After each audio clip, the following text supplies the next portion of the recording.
Hey everybody, welcome to the Story Studio podcast. Today we have we're doing another one of our State of the Industry episodes, and today we have on as our guest Jane Friedman. I forget the topic, of course, because I'm totally professional. So I'm going to let somebody else say that while I hunt it down. Yeah, the topic's the same for all of these. It's just state of the industry. We're just Jane. I'm pretty positive we've never had you on before, have we? This is the first time. Yeah. So, which is funny because I've actually known Jane. I'm pretty sure. Yes, I'm positive. Pre-podcast, we didn't even have the podcast when I met Jane, which is kind of amazing. I think other than Joanna, those are the people I've known the longest. And like, I mean, we were there at the beginning, and then Jane was there like pre-beginning, right? So the first time I met Jane was because we had a mutual friend. I was living in Cincinnati, and it was pre-Yesterday's Gone. And actually, it was so pre-Yesterday's Gone, that wasn't even the primary reason that I was going to talk to Jane. So anybody who's listening to this for any length of time probably knows the origin story of why I started and wanted to be a self-publisher. And it was because I was told that my vocabulary was too rich for children, and that just pissed me off. And so that collection of children's poems, I actually had taken to talk to about that to Jane. But we also were like just starting to cook the ideas for Yesterday's Gone, which in retrospect is like 100 times more exciting an idea to bring to Jane. But it's not what I led with at all. I was like, hey, I really want some attention for these. I think they're these clever little Shel Silverstein-y poems, but no market for them, right? Not like something that was serialized fiction. And so I tell her my idea for the poems, and she asks me a couple of questions, and she's so quiet and just polite and like looking me in the eye, and this is all my kryptonite. Someone who's quiet is just going to make me ramble, like right now and always. You guys know this.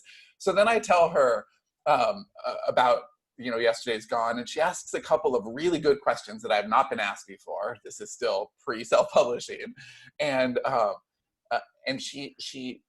I finished my word vomit, and she says, "I have nothing to add to that." Wow, I bet you knew what to do with that.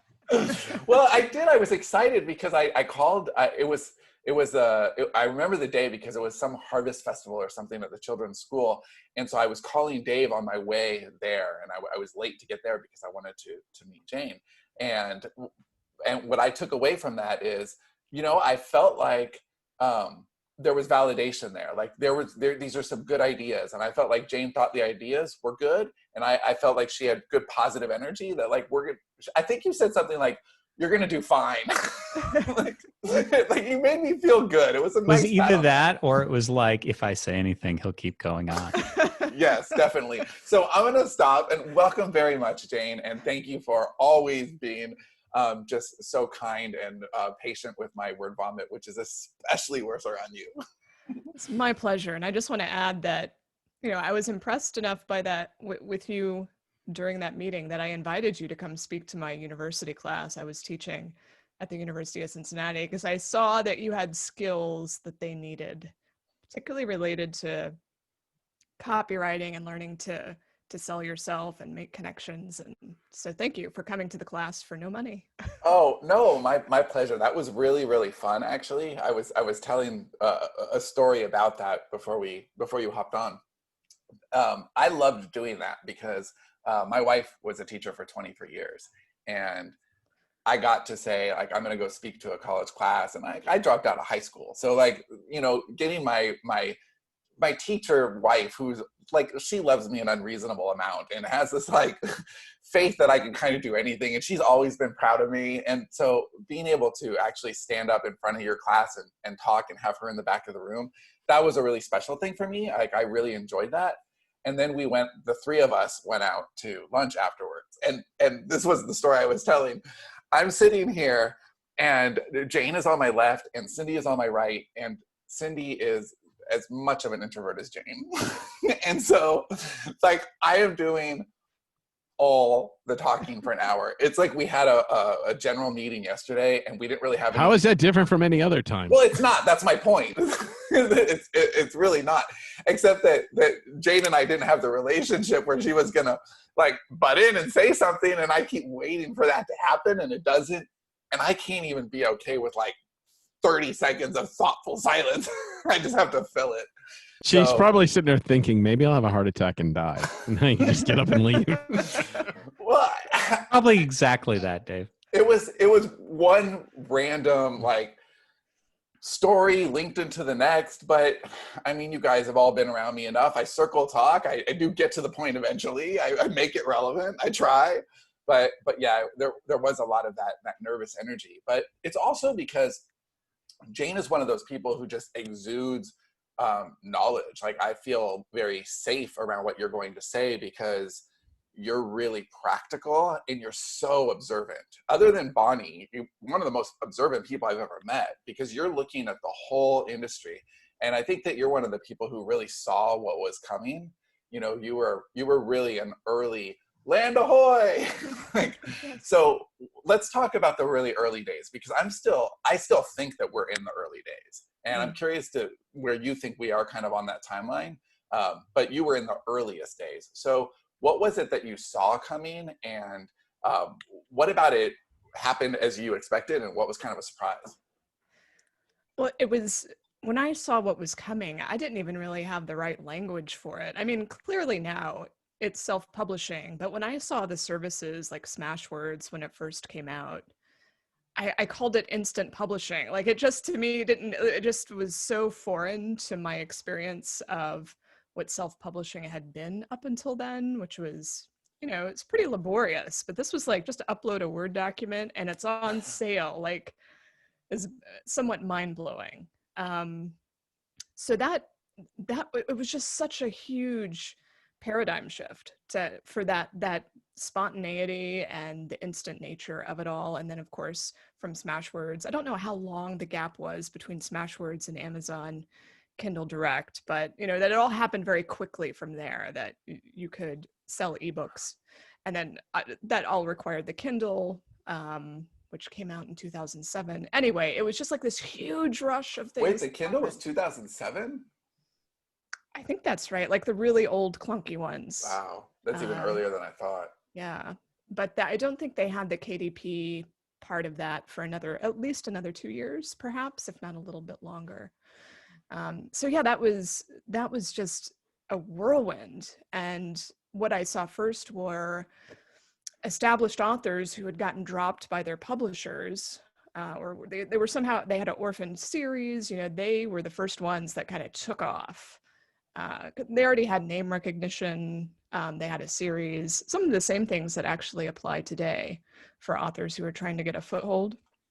I remember Jay Conrath was one of those early people, and he blogged a lot about it.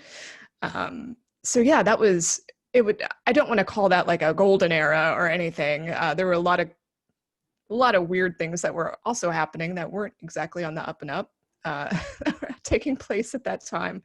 There's still scammy stuff happening now, but in any event, that period from like, I would say 2010 to 2014, that was just, it just felt like there was so much potential and opportunity. And that's when you had a lot of the trend stories coming out about, will traditional publishers die? Is everyone going to jump ship? That didn't happen. Didn't happen for a lot of reasons. So as far as where we're at now in that trajectory, I have no idea. I feel like the market, at least on the self-publishing side, has remained, I hesitate to say stable, but like there haven't been any huge dramatic transformations. Like a dramatic transformation might be Amazon decides to cut the royalty in half unless you're exclusive, you know, something like that. We'll give them ideas. Do you see a dramatic transformation like that happening? I don't, like, just my gut feeling. No, I don't sense anything that's about to happen to upend everyone's business model. Do you feel like there's some sort of a market correction is kind of the word that we've used for a while, where it feels like it's unsteady what's happening right now. So we talk about scammers, right? Scammers are just, they're always evil, but there's something especially evil about scammers in the KDP Select space, because they're not just ripping off Amazon, they're ripping off other authors. And even worse than ripping off other authors, they're diluting the experience. So if you're contaminating the pool and readers can no longer rely on algorithmic suggestions, then that hurts everybody. So they're stealing from the pot, and then they're stealing from the potential. Scammers never care about the environment in which they're scamming. They just move on to the next scam. Right. Well, they're parasites. Yes. So in that, I think the market would dramatically change just there. Now, is that something we're just waiting for because eventually the algorithms will get good enough to where they'll recognize garbage for what it is? And it's a little like, I see very much a lot of parallels between what's happening on Amazon and old school SEO before the big Panda update, where all of a sudden you couldn't keyword stuff anymore. It just didn't work. Right.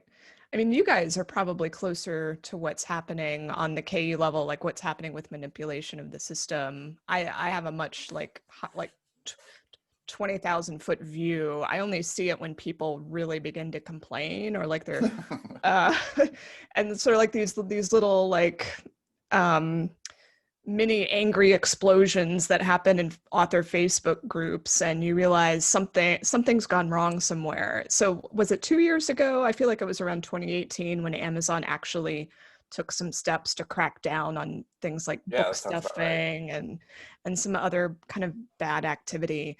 So I haven't seen any of those little angry explosions in quite some time. It doesn't mean there isn't manipulation happening, but I just haven't seen this upswell. So what do you see? I see that it's always a moving target. And I hear a lot, Amazon doesn't care. And I find it hard to believe that Amazon doesn't care. I think that they're a really big company with, I think they're messy. I think that they're so big that their right hand doesn't know what their left hand is doing, but that's different than not caring. I think that they care very much, because if they have a shitty reader experience, that's not good for them. Like they are customer service They're oriented. a bureaucracy, basically. There's people in government that care, but it's an inefficient system. Yes, they got. I have a hilarious story that's way too long, but it basically took us about 5 weeks in the company because we got shut out of KDP Select for an error that they made. And at one point we had foreign language books in our dashboard that didn't make any sense to me, and we're getting banned because they're not exclusive. And I'm on the phone with Amazon for a long time each day for about a month, which is just not any way to do business. It's terrible. And I would get somebody on the phone and they'd make me promises, but then it goes to a different department and it starts all over again. And that's terrible. But I don't think it's because they don't care. And individually, I would speak to a lot of people who are really trying hard to help me. So, I think it is important to see that there is human behind all the machines too. But I think it's a moving target. And I think until the market correction I'm looking for is to where people can feel comfortable knowing they're going to go get a good book, and that you can't just kind of, I believe in writing to market, because that's just writing things that people want to read. But the extreme that you can take that in an algorithmic based world, where you can hit certain things, it's what I saw when I wrote SEO, and I tried very hard to not contribute to the dead skin of the internet and write real copy that would stand the test of time. And post Panda, all my old SEO stuff is still good. And like, I'm proud of that. And I'm proud of the books that we're producing, because, post whatever market correction has, like, we put out things that we're going to be proud to sell 20 years from now. So I'm looking forward to that happening. But I'm real curious from the traditional space, what has been the biggest impact that the indie community has had on the way things are done traditionally? I think traditional publishers of romance have felt the biggest hit. I think there's even been some pulling back from the mass market, especially, like they've drawn back. Well, the sales have been declining. Even if they're not drawing back, that business is quickly moving to zero. And they've had to be more creative in what they're doing on the print side, do things that don't compete as directly with the romance that people are reading by the buckets full on Kindle Unlimited. So I see that definitely, affecting places like Harlequin and other big publishers of romance. But aside from that, the traditional publishers have had what I think is a shockingly successful strategy of trying to preserve the print market for themselves. I mean, 70 to 80% of their revenue pre-pandemic was in print, and they do have a lot at stake in preserving the bookstore market because of the profits that come from that still, especially from hardcovers. But now during the pandemic, what's fascinating to see is how their profits are increasing on lower sales because more digital sales are happening and lower print sales are happening. So I do wonder if there's going to be so that just makes them question the model. Well, I would have been questioning the model for the last 10 years. They're slow. So bookstores are dead, is what you're saying. Well, Amazon is definitely 50 to 60% of all traditional publishing sales at this point. A lot of bookstores are going to be knocked out of business after the pandemic, or as we move through this. Barnes and Noble is, who knows what will happen there. So do you think that COVID has accelerated? I mean, we all saw kind of a timeline, but do you think that this knocked a couple of years off of what would have naturally happened? I don't know. I'm a little bit concerned because I want publishers to be more progressive. I want them to have better ebook pricing. I want them to help their debut authors reach their readership. I don't know that they're doing such a great job of that with the high ebook prices. I'm really worried that after this passes, publishers will kind of basically go back to the way we're doing things. And it would not surprise me at all. I think the one thing that if I were at a traditional publisher, I would be super worried about the rise of subscription services. You can see Storytel. I don't know, who knows about Kindle Unlimited. I have to assume it's growing.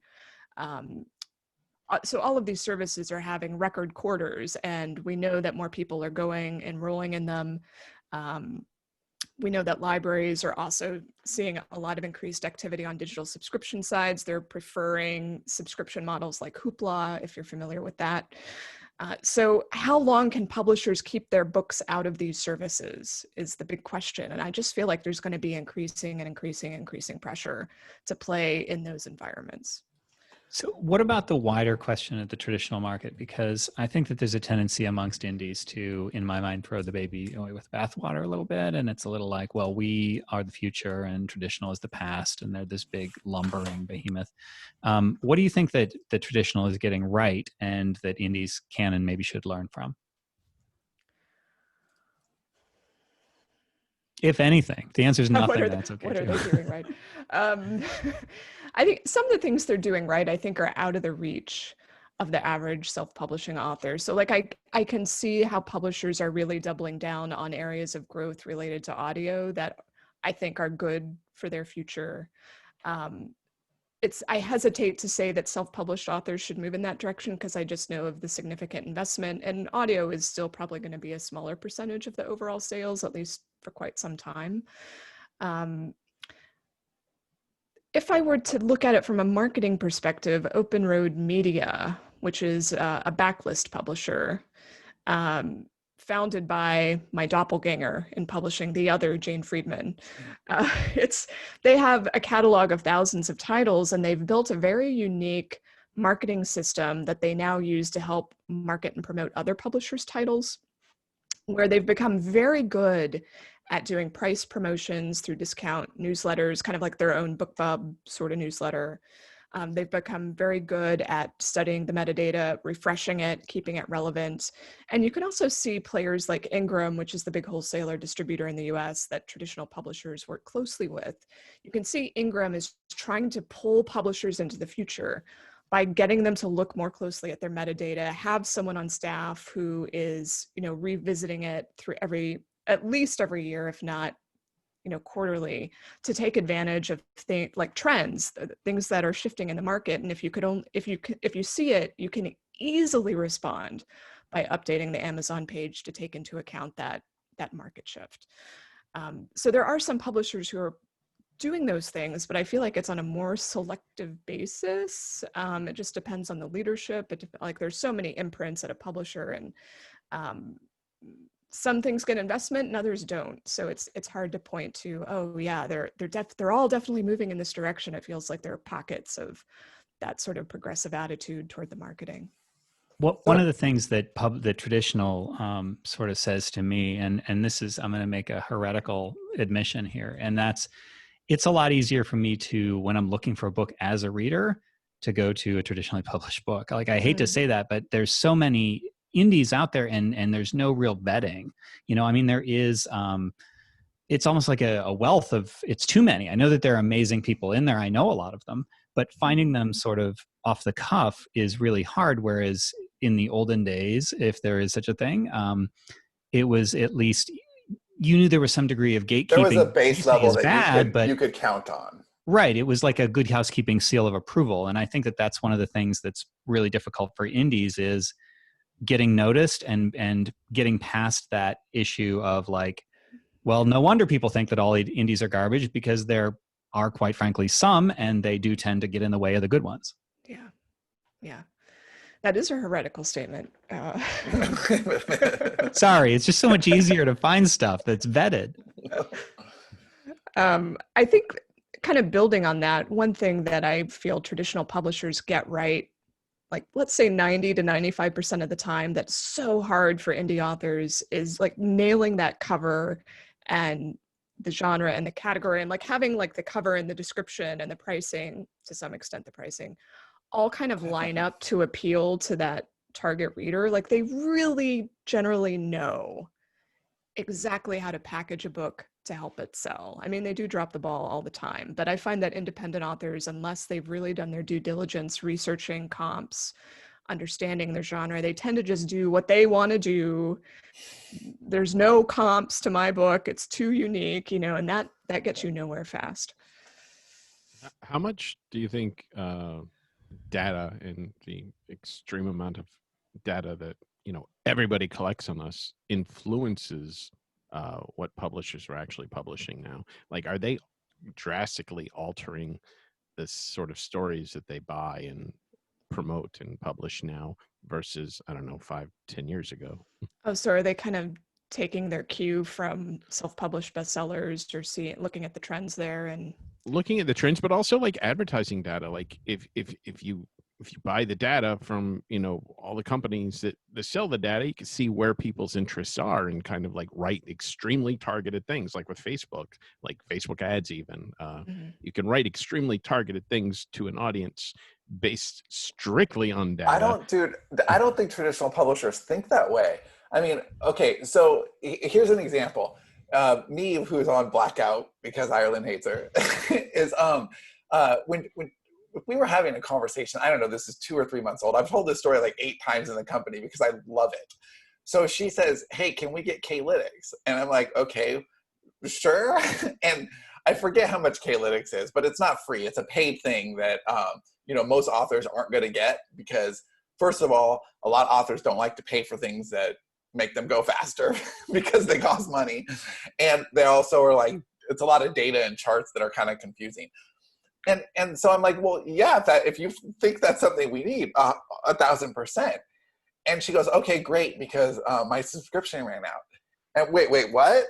Okay, so Jane, little background. Neve hadn't published a book, but she was subscribed to K-Lytics because she loves the data and she wants to sell books in exciting new ways. So she wants to understand the market. And, I don't picture traditional people having, I don't think they have those people on their teams who are like, let me figure out new ways. And even if they did, I don't think they'd get the support from higher up. Yeah, there is very little data-driven acquisition. The acquisition editors and the people who make those decisions are doing it totally old school. And they would look down on data, I imagine, in that way, right? I mean, there are like there are single imprints that some of the big 5 New York houses have launched that they actually call them, this is our data-driven acquisitions model that we're going to try out, where we actually look at what's selling and try to produce more of it. When I worked in traditional publishing, there was a part of the company that was already a little bit that way. Not that it had the data that we have today. This is like in the early 2000s, so it was pretty minimal. But everyone, all the other editors looked down on what they were doing, like, oh, how could you make a decision based on that? I mean, that's so crass. That's beneath us. Profit is pretty crass, though.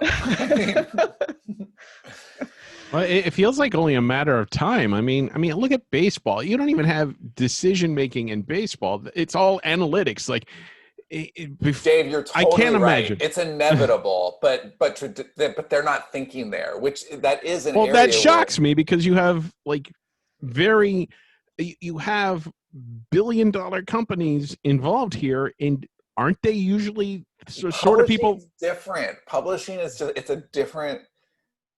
just different, dude. Maybe they'll have to. I totally hear what you are saying. You're right. If you put that into pretty much, in my, 12 years online, especially during the copywriting days, like I've seen a lot of industries, and publishing just behaves differently. They behave antiquated. I'm not even arguing for it, because you could have, like, where TV is just so crass and they just pump out one thing after another and it just sucks. So I'm not saying it's a better thing. I'm just surprised that it's not being done more. It's publishing and education are the two. They're just they move glacier. Like they're slow. And both of them, it's very obvious that a bubble has popped and that there's something that we need to do differently, and neither are they're just not moving. So I do think you're right, Dave. I see both as inevitable, but I don't know. I think that is an area where indies do have an edge. But right now, I think that unfortunately, some of that edge is being used in the wrong way. And we're not getting, the scammers are paying attention to the data. Well, look at how we've paid attention to it as a company. So Jane, the way that we work with our authors is that we don't figure out what's going to sell so much for them. We figure out who they are. We hold something called genre therapy, and we figure out who they are, so that once we know who you are as a storyteller, we can figure out what is the most profitable place where you'll still have a really good time. Yeah. I saw your workshop with Johnny in Austin. That was a great session. Oh, thank you. Yeah. So you have some background for this. Like it isn't about how much can this genre make, because that's not sustainable. If you shouldn't be writing in a genre, good luck if you get noticed, and try to sustain that is even harder. Johnny and I tried to write romance. We shouldn't have done that. It was fun. I'm glad we did it. We had the experience, but we should have been getting sharper and sharper at what we were naturally gifted at, instead of trying to, play the algorithms. And, we've done it. We've done our dance. But I think that even then, part of the problem was that we were putting too much of ourselves into it. We weren't quite playing the algorithms. We were telling the stories we wanted to tell. And I think that people who are just putting the visibility first, and, it's a churn, then you've traded your job. You still have a job where you have to go produce a product and put it out, watch it disappear. Yeah. Okay, so I have a question about blogging, because you've been doing blogging also since the very, very beginning. Do you think that is a smart activity or a waste of time for most authors? And is there a difference between fiction and nonfiction? Yes. So paradoxically, I don't think I would have a freelance business today if it weren't for my decade of blog posting. And I can't imagine ever stopping. It's just kind of the discovery engine for my business. Now I'm in nonfiction, like industry information. So most authors I see who attempt to blog, usually for the wrong reasons, because they've been told, oh, you should blog by a publisher or by someone else. If it's a novelist or a memoirist, often they're just going, no, they don't know anything about SEO. They don't understand what it means to write online in a way that would make them more discoverable, that would bring traffic to their site. And I found that trying to teach these principles, it sometimes has limited use. Like, they just want to write what they want to write. They're not all that interested in writing to market. So it's like a really small percentage of people who can do it or that want to do it, and then will commit to it for as long as it takes to see the payoff.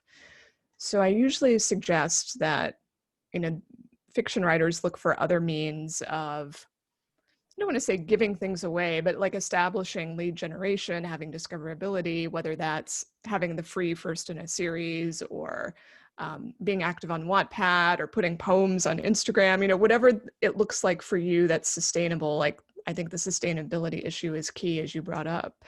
But blogging, unless you're in a nonfiction category, I try not to bring it up at all.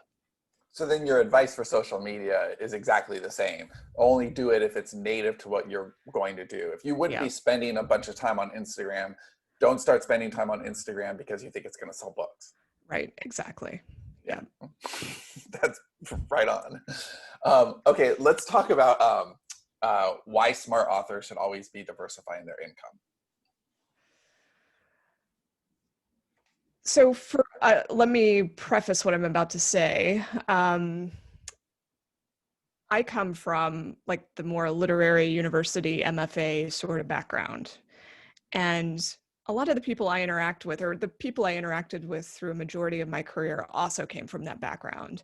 And for a literary sort of author, there is a lot of myth making around this idea that you are going to publish some book, you're going to be selected, like, by this editor in the ivory tower, and then presto, you have an income. Like, you're now a published author, and that means you have an income. I mean, I think that myth or that delusion has been chipped away at a lot in the last decade. It's not as prevalent as it used to be. But I do think still, especially on the literary ends of the spectrum, there's this belief that, oh, you can make a living through book sales alone. And I think that is one of the hardest ways to make a living. So when I talk about diversifying income, I'm often trying to direct my comments at those folks who they're actually not in the self-published market as often. They're really looking at traditional publishing, where I think it's even harder to make a living through book sales, because you're not publishing often enough. Like, just the volume of what you're producing, you have to reach this critical mass. And through traditional publishing, that can take 5 years, 10 years, unless you get really lucky with some sort of bestseller right out of the gate. So when I talk about diversifying, it's often about, well, we need to think about what's going to help support you while you gain momentum. Is it going to be services like editing or coaching or copywriting? Is it going to be teaching? Will it be a barista at Starbucks? What are your strengths or talents? How are you going to look for patronage? Use Patreon? Can you do a paid newsletter? So there are lots of ways to slice and dice and build up revenue streams. For self-published authors, I find, but you guys will have to correct me, this is just my impression, I find that there's even like an even deeper resistance maybe to diversifying income, because you feel like a failure if you're not making it on book sales alone. So, whereas I think eventually on the traditional publishing side, it becomes very obvious and very clear that no one does that. Everyone is pretending, but very few people actually can make it on book sales alone. And finally, you get inside the club and you realize, oh, okay, it's all right. Everyone's teaching, or everyone's doing freelance editing, everyone's running a class, and that's actually where their money comes from. So it's a pride thing. A lot of authors just don't want to admit that their work isn't good enough to sustain them. Yeah, exactly. So there's so much of a like status seeking or pecking order, or I see this all the time in author groups, about self-publishing groups, about earnings and how many, I don't know. It's just, to me, it's like, it doesn't really matter how you earn your money as long as it's sustainable. And, you feel like you're moving in the direction that allows you to do more of the work you actually want to do. And sometimes people can, obviously we have a problem in the United States of conflating money with and happiness and yes. self-worth. Yes. So. Oh my God.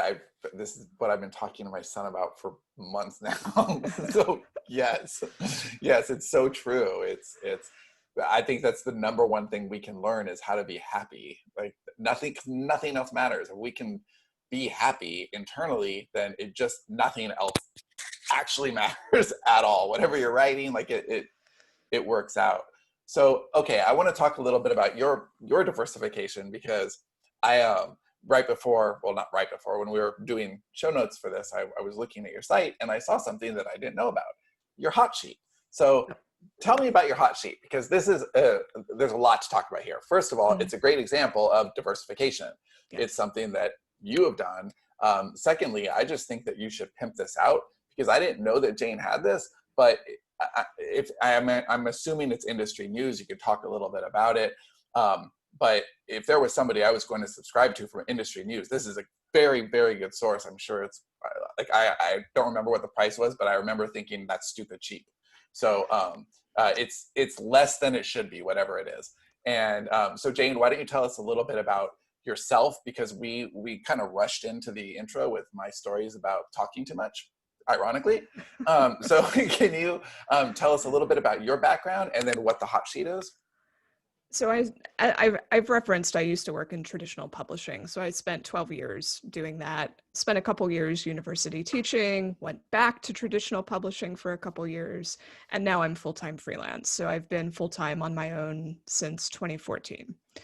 A lot of my entrepreneurial activities, though, go back to the mid-2000s when I realized that I didn't want to live in corporate America forever. Not even corporate traditional publishing in its antiquated ways was all that attractive. So, all of the things that I did in the mid-2000s, like the blogging and the social media and the email newsletter building, all of that prepared me to go full-time freelance in 2014 without having a heavy lift. Like, I already knew my audience, I already had the foundation in place. So it wasn't very long thereafter, within a year, that I launched the hot sheet, which is an email newsletter that's every 2 weeks, industry news and trends for all authors. So it doesn't give priority to traditional or self. It's really looking at trends that are higher level that tend to affect everybody. So, like, for instance, for the last 3 months, I've been doing a ton of reporting and analysis related to the pandemic and how this is changing what people want, or market demand, or how you do virtual events now in this environment. When I launched it, it was with journalist Porter Anderson, who does international publishing reporting with Publishing Perspectives. This is a outlet that's owned at least partly by Frankfurt Book Fair, which is the big industry book fair. So in any event, we parted ways on that partnership last year, so now it's wholly mine, and I do all of the writing and editing for it. So it's a really important piece of my business now. Like, when we first started, it was a good chunk of change, but then you split it, it's less of a good chunk.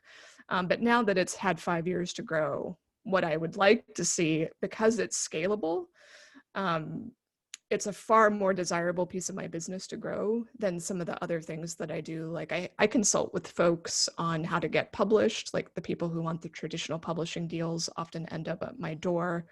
So I consult with them. If they want to have some children's poems published. Yes, exactly. I see the children's poems. I see the novel, the trilogy with the lions named Timmy. I see it all. So it seems very specific. There's so many wonderful stories out there trying to get published.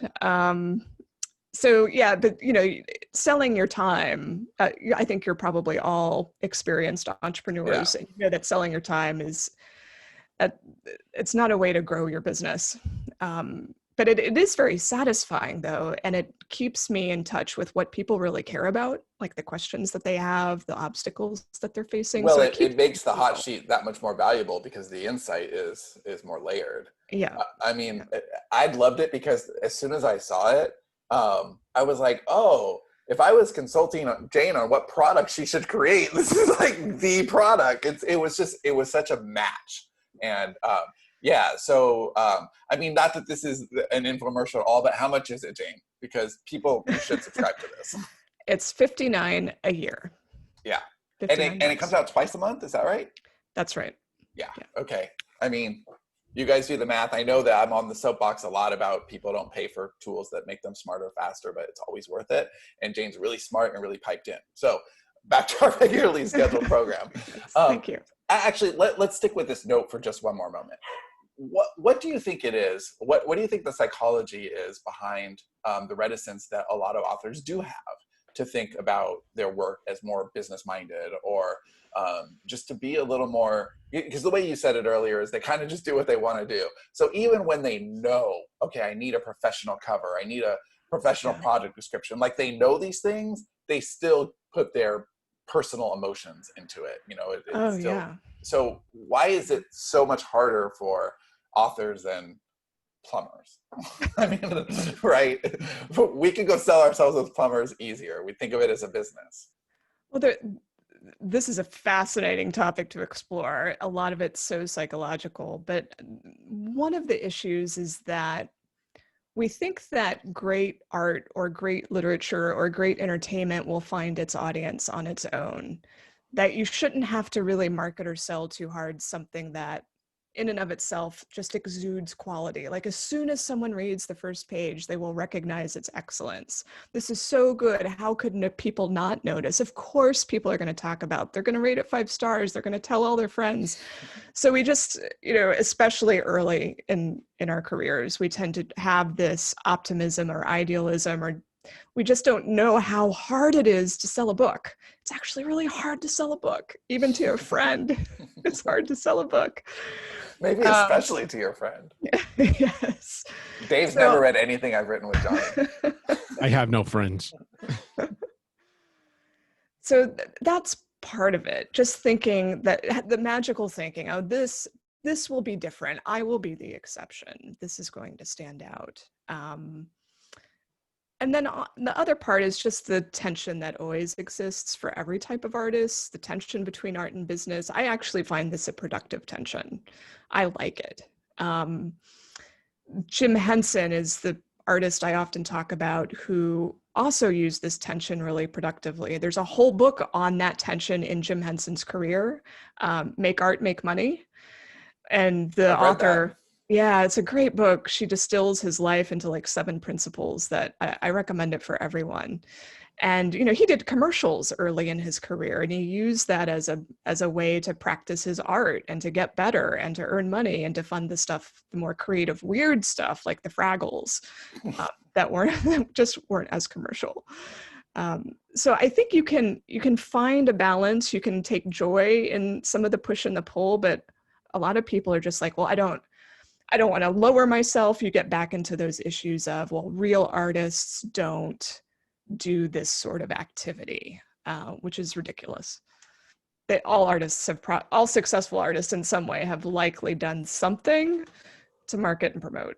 Yeah, even word of mouth. I mean, word of mouth happens because there's a push. So like we have a product that we're going to launch in very shortly. And it's different than most of the things that we do. It's not the kind of thing you even put ads to. It really is a word of mouth type of project.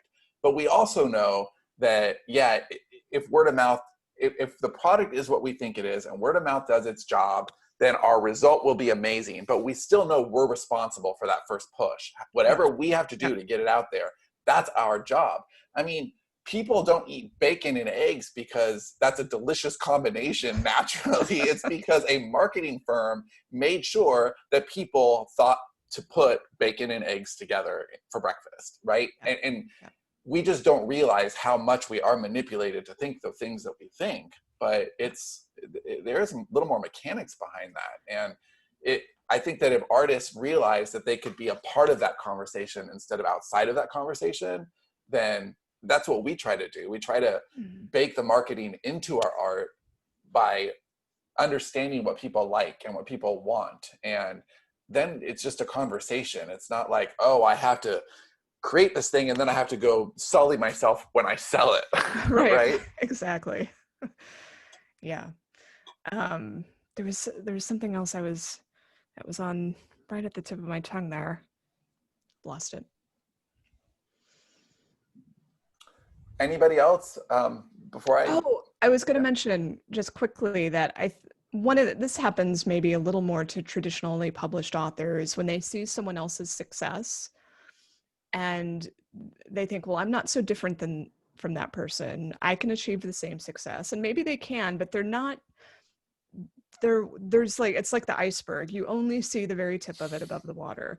You don't see all of the things that led to that success that likely built on relationships that happened over years or decades, lots of failures. And so people see the success on the horizon or someone who's similar and they think, oh, that's gonna be simple. And it's rarely that. You saw that a lot, like in the blogging space, right? And like around 2008 ish, where there was all these, well, this is how you do it. And well, that's not how you do it because the circumstances have changed now, right? The market changes a little bit, the behaviors change a little bit, but also there's that invisible ingredient. It's not that you just didn't see the sequence of events or the mistakes. You also don't really understand that person's intention. You don't know exactly what their goalpost was. You don't know if they hit a bullseye or if they totally missed what they were actually trying to hit. And all you're seeing is a result out of context. And that's a terrible thing to steal to make your own strategy from. Yeah. Yeah. Okay. So if somebody's, please. Oh, well, I wanted to ask Jane to weigh in on the much debated question of Kindle Unlimited versus wide distribution. We have our reasons for feeling sort of philosophically or ideologically about this, but they don't always mesh with business reasons. Yeah. I mean, I'm very, Sean mentioned I'm very practical in my attitudes here, and I've met enough authors who do really well in KU, especially on the romance side. I think urban fantasy might be another one of those genres where it seems like even though I do not want to see people from an ideological perspective, I don't want to see people exclusive to Amazon and playing more into that. I would like to see wide distribution. I want other retailers to be competitive. When I see the percentage of revenue that some authors get from that legitimately, not from a scammy perspective, it's hard to tell them, oh, you should go wide. I do think it's smarter from a longer term perspective. Like I want to see authors build their own assets as far as website, email, newsletter list, social, whatever helps them reach their readers, to develop strong lead generation, to not be more dependent on this marketplace that who knows how it will change in the future. If it's, the metaphor of putting all your eggs in one basket, it's often used, but if it's, I just find it really hard to criticize the people who that so much of their readership can be easily reached there. But I do think it is short term. Like I feel like it's probably not going to be there. I don't want to put a year mark on it, but not that Kindle Unlimited will go away, but I have to question how long the current strategies will reward the people who are there.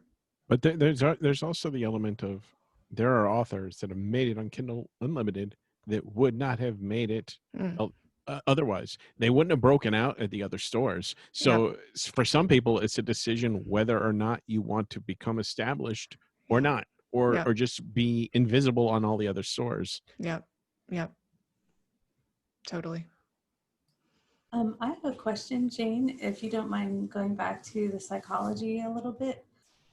As an introvert and somebody who has a lot of trouble putting myself out there, and I think a lot of indie authors, I think there are a lot of us who are introverted, and then we see what people who are doing who are successful. It feels like if they're not extroverts, they're using a lot of extroverted strategies to get noticed with all the noise that's around. And do you have any thoughts in terms of somebody who's very introverted? Like, how do you think about getting your voice out there, and how do you think about managing that strategy wise when you're trying to figure out, like, how do I build an audience, and how do I talk to people, and how do I be heard with and still be myself? It's an issue I sympathize with because I consider myself an introvert and not particularly chatty. not witty. Like I'm so overly earnest that I think it does put me at a disadvantage, especially in online spaces, not to mention in-person interactions. So, the way that I've compensated is by focusing on how I'm of service, to focus on trying to spread the word about other people, focus on other people generally. And so through the value of my contributions and what I care about, people will see that I'm a valuable community member, that I've offered something that they can share with others or that's helping them in their career. So I think just the showing up consistently wherever you choose to do that. It could be social, it could be on your own blog, it could be through a Patreon, it could be at a conference or a writing group. It doesn't really matter, but show that consistency of showing up and listening and paying attention. There's actually so few people actually listening on social. It's just a lot of listen to me rather than listening to others. So I think you can stand out. And also the sustainability issue, I think, speaking for myself, is important. So there are a lot of things I've decided I just can't add that in. Like, I'm really committed to these 3 things. I've had people ask me to actually write me personally and say, I really want you to start posting on Pinterest because I want to share your posts or whatever. I want to share them on Pinterest and your images aren't appropriate for Pinterest. Please do this now. It's just, no, I realize I'm missing an audience there, but you got to get in on that TikTok. I really want to see Jane on TikTok. Does that help, Bonnie? It does, yes, thank you. Okay, so this is the general closing question, but I like it, and I'm especially curious from you. So what do you see the next 3, 5, 10 years? What do you see happening? Will there be a world in 3 years? Yeah, actually, let's do a year, 3 years, 5 years. Oh. 1 year will be talking about normal sales patterns again. I think publishers will go back to their normal, whatever, what that was before the pandemic. So you're saying that there's going to be no takeaways for the big publishers? They're just going right back? Yeah, basically. Wow, that's so sad. I mean, I think there's going to be more reliance on like supply chain efficiencies. Like, they're going to move a lot of their backlist to print on demand and other guaranteed availability programs. But, that's insider baseball. Like, most people don't care about that. But yeah, otherwise, I think it's going to be back to business as usual. For 3 years, I'm really curious to see where the audiobook market goes. Especially, I think there's more competition heating up in the audio space, both on podcasting and audiobook side. I think Audible is maybe a little weak, actually. Yeah. It's interesting to watch Spotify. I'm really looking to see what moves they're making. They've made a lot of big acquisitions lately. Amazon just made this really interesting, I don't know if you'd call it a counter move, but they just sent out an email to a bunch of podcasters. Maybe you got this email about put your show on our services for distribution on Amazon Music and Audible. So it looks like they're trying, like they see possibly Spotify as, something that could threaten their business. So I'm wondering if Spotify will get into audiobooks. Yeah, I think they will, and I hope they do. I really like competition. It just makes things better. Audible needs competition. It does. And then 5 years out, I think the subscription service is there's gonna be some reckoning for the big publishers and the subscription services, ebook and audiobook both. Because right now the big 5 have pulled out for the most part. Definitely Frontlist. I think they've pulled out all their audio. And so they're really just doing backlist ebook. I feel like that's not sustainable. So I really have my eye on where that goes. Yeah, I agree with everything that you just said. That's so awesome. Okay, so I'm just going to pitch for you one more time because I've just signed up for the hot sheet while Bonnie was asking her question because I didn't do it when I was in research mode earlier, and I should have because it's a smart thing. Seriously, $59, you guys, that's like what, a couple dozen books. And here's the thing. Seriously, if you are thinking about this as a business, you have to know more about the industry. You have to know more about how people are thinking, not just readers, but authors, the whole market. Look at the way it moves, understand it. And if that's not worth $60 to you, then you're gonna have a harder time for the rest of your creative career. So please, all to you. Buy it unless you like failure. Well, how would you like to close out, Jane? It's a delight to be on this show. I mean, I've admired the work that your studio does for many years, and I use your cover case study in a lot of my marketing presentations, where you show the before after with the covers. Oh, which cover? Which? Well, this was the case studies that was on BookBub. So there was like The Beam, and Yesterday's Gone, and some others. And it was that section we pulled from Right Publisher Pete and refurbished. Yeah. So that just, I think that's brilliant. And I think you guys are clearly in writing and publishing for good reasons. And I like how you help people.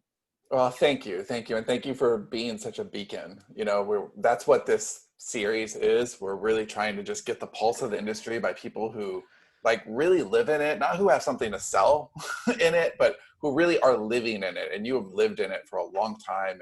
And again, you're observant and practical and trustworthy and all the things that really matter to our studio. So thank you for being here. Thank you for helping us.